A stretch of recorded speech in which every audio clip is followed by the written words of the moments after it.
Magandang araw po sa lahat ng mga viewers. Alam niyo ba, pwede ka nang maging lifetime member ng PhilHealth basta pasok ka sa qualifying condition nito. Paano nga ba maging lifetime member ng PhilHealth? Para maging lifetime member ng PhilHealth, dapat pasok ka sa kwalifikasyon ng PhilHealth. Narito ang mga sumusunod.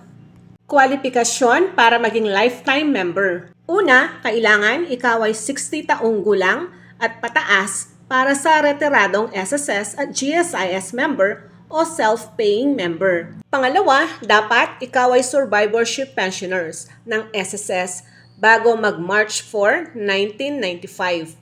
Pangatlo, ikaw ay dapat 56 taong gulang para sa mga retiradong uniform personnel ng AFP, PNP, BJMP at BFP. At ang pinakahuli, dapat ikaw ay 50 taong gulang para sa mga retiradong underground miner workers na miyembro ng SSS. Kung ikaw ay pasok sa kwalifikasyon, narito ang dapat gawin.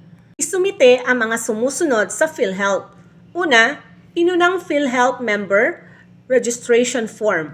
Pangalawa, senior citizens ID o anumang valid ID na may petsa ng kapanganakan. Pangatlo, dokumentong nagsasaad ng kabuuang contribution sa PhilHealth, gaya ng service record o certification mula sa employer at iba pa. At ang panghuli, 2 piraso ng 1x1 photo. Pagkatapos magparehistro dito, makakatanggap ka ng membership card.